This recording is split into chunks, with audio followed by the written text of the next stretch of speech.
बच्चों अब हम करने जा रहे हैं 7.1 का क्वेश्चन नंबर 8 और ये भी बहुत इम्पोर्टेंट है। थोड़ा सा डिफरेंस लैंग्वेज लिख दी इसने लेकिन आसान है।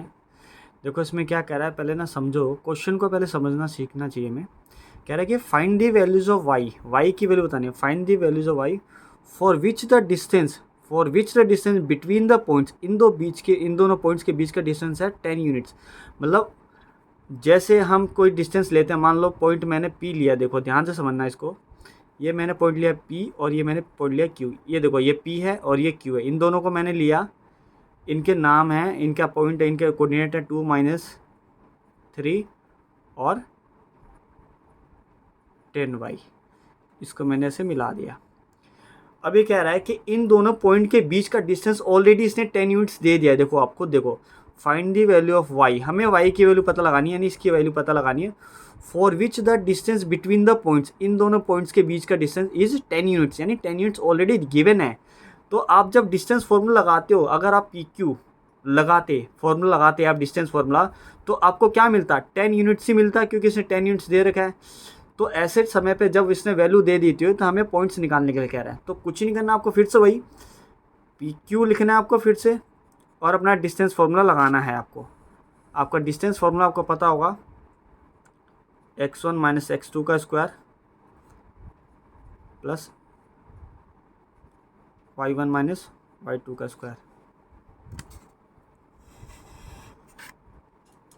आप ये चाहे तो फॉर्मूला नहीं भी लिखोगे, आप मेरे तरीके से करना, आप सीधा आप लिखना पी क्यू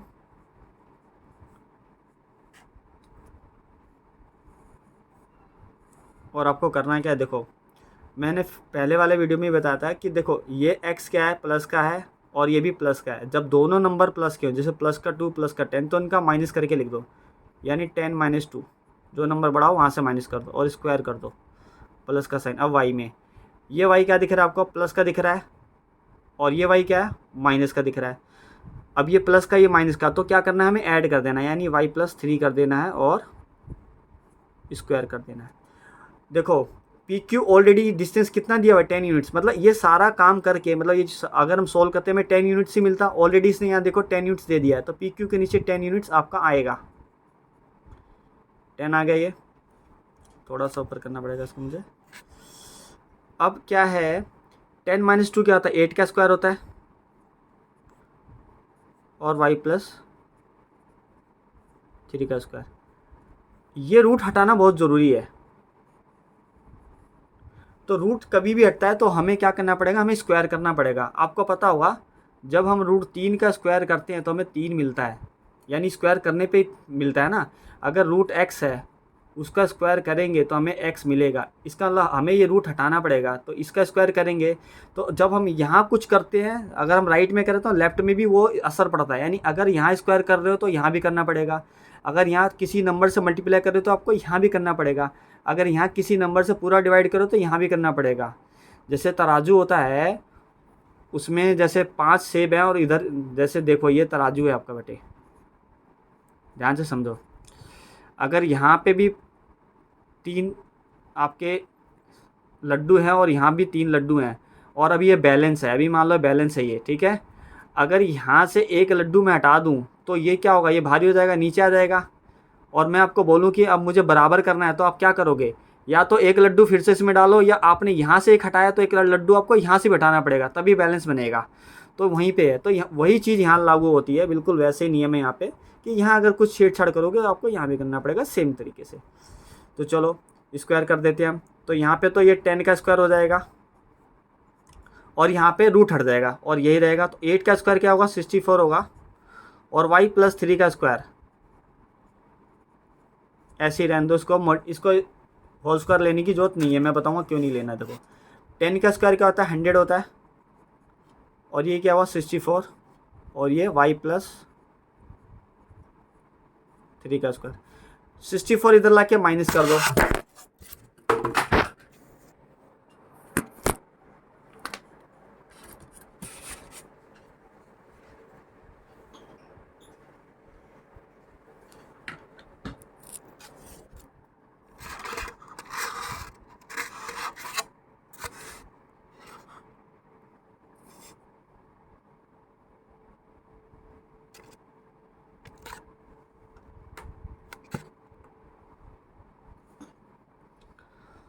बेटा फ़ोन गिर गया था किसी तरीके से, कोई बात नहीं, दोबारा कंटिन्यू करते हैं।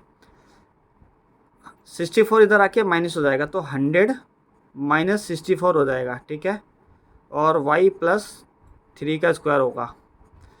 अब 100, मैंने ऐसा क्यों करा, क्योंकि हमें y निकालना है, और जब हमें कोई अलजेब्रिक एक्सप्रेशन निकालना होता है तो हम क्या करते हैं, उसको एक तरफ रखते हैं। मतलब ये जो y है, हमें या तो इसे लेफ्ट रखो या राइट रखो। तब ये राइट में तो राइट में रहेगा। देखो लेफ्ट राइट क्या होता है, ये जो इक्वल है ना, इसके इधर जो साइड है, इधर वाला नंबर सारा लेफ्ट वाला होता है और इधर वाला सारा राइट होता है, ठीक है।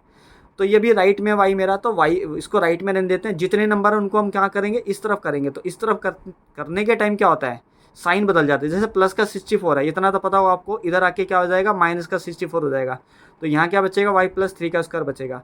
अब 100 में से 64 माइनस करो तो क्या आएगा, 36 आएगा। और यहाँ क्या रहेगा, y प्लस 3 का स्क्वायर। अब यहाँ समझना बेटे, ये जो स्क्वायर है ना, ये इधर आके इसको रूट कर देगा। आपको पता होगा, यहाँ पे एग्जांपल में समझो, जैसे एक्स स्क्वायर होता है और यहाँ 16 होता है, और मुझे एक्स चाहिए, तो मैं क्या करता हूँ, एक्स रूट में 16 कर देता हूँ। फिर इसके जोड़े बना लेते हैं, तो इसका आंसर आता है एक्स प्लस माइनस 4 आता है, ठीक है। तो उसी तरह यहाँ पे पावर 2 है, तो इधर आके रूट हो जाएगा। तो ये क्या बनेगा, रूट का 36 y प्लस 3, यहाँ तक आया। अब बेटा रूट का 36 मतलब क्या हुआ, प्लस माइनस 6 हुआ। तो y प्लस 3 क्या हो गया, प्लस माइनस 6। लेकिन अभी भी y निकला नहीं है। y के निकलने में अभी एक बाधा क्या आ रही है, अभी एक ऑब्स्टेकल्स क्या है बताओ, कि अभी ये जो 3 है इसको भी निकालना है ना। यहाँ से हमें सिंगल y चाहिए, y प्लस 3 थोड़ी चाहिए। तो 3 आप इसको उठा के कहाँ फेंकोगे, इस तरफ फेंकोगे, फिर ये माइनस में बदल जाएगा। तो अब जो y की वैल्यू आएगी, ये -3 प्लस -6 इक्वल्स टू y। दिख नहीं रहा, ये देखो, ठीक है। मैंने इस 3 को इधर लाया हूँ, तो -3 होगा और प्लस माइनस ऑलरेडी था। तो y के देखो दो वैल्यू निकल रहे हैं। देखो समझो, अगर -3 और -6 लूँ तो y क्या आएगा, -3 और -6 लूँ तो y क्या आएगा, माइनस का 9 आएगा। और अगर मैं y के लिए -3 लूँ और y प्लस का ये प्लस का 6 ले लूँ तो मेरा आएगा 3, ठीक है। तो y की दो कोऑर्डिनेट आ रहे हैं, यानी y की दो वैल्यू है, एक -9 है, एक 3 है। तो जो हमारा पॉइंट होगा, ये वाला पॉइंट दिख रहा है आपको 10y। तो ये हमारा पॉइंट कैसे हो सकता है, ये हमारा पॉइंट होगा या तो 10 -9 होगा, या 10 3 होगा। ये दो पॉइंट होंगे, ठीक है। आसान था, मुश्किल नहीं है, एक बार समझना है इसको, बहुत आसान है। फिर से दिखाता मैं एक बार, देखो कैसे किया है पूरा, यहाँ से देख लो। फॉर्मूला लगाने की जरूरत नहीं है, मेरे हिसाब से करो आप।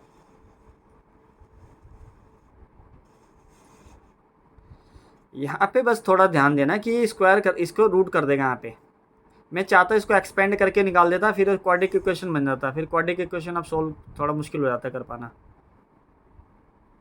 ठीक है।